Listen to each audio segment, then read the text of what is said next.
നമ്മുടെ ഈ പാവപ്പെട്ട ദളിത് കുടുംബങ്ങൾക്ക് അനുകൂലമായ വിധി പ്രസ്താവം നടത്തുകയുണ്ടായി.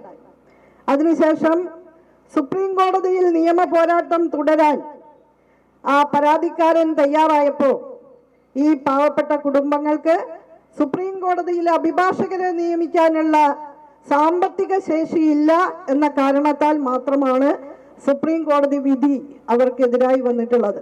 നമ്മുടെ സമ്പന്നാനുകൂല പക്ഷപാതിത്വമുള്ള ഭരണകൂടങ്ങൾ ഏത് നിലയിലാണ് കൈകാര്യം ചെയ്യുന്നത്, ആ സംവിധാനങ്ങളൊക്കെ എപ്രകാരമാണ് പ്രവർത്തിക്കുന്നത്, പക്ഷപാതപരമായ നിലപാടുകൾ എങ്ങനെ നാട്ടിലുണ്ടാകുന്നു എന്നുള്ളതിൻ്റെ കൃത്യമായൊരു ചിത്രമാണിത്. തീർച്ചയായും മാനവികമായ നീതിയുടെ മുദ്രാവാക്യങ്ങൾ ഉയർത്തിപ്പിടിച്ചുകൊണ്ടാണ് കമ്മ്യൂണിസ്റ്റ് പാർട്ടിയും ജനാധിപത്യ പുരോഗമന കാഴ്ചപ്പാടുള്ള സംഘടനകളും ഇവിടെ നിലകൊള്ളുന്നത് എന്ന് ആവർത്തിച്ചു പറയാൻ ഞങ്ങൾ ഈ അവസരം ഉപയോഗിക്കുകയാണ്.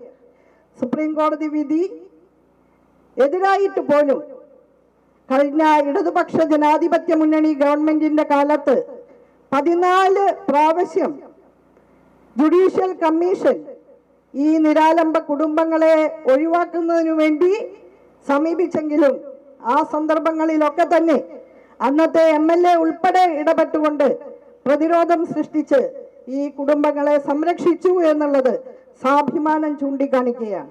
മേൽത്തട്ടിലെ ഉപരിപ്ലവമായ നാട്യങ്ങൾ കൊണ്ട് പൂർത്തീകരിക്കാനാകുന്നതല്ല ഒരു സംസ്ഥാനത്തെ ജനങ്ങളുടെ ജീവിതവുമായി ബന്ധപ്പെട്ട ഭരണ നിർവഹണം.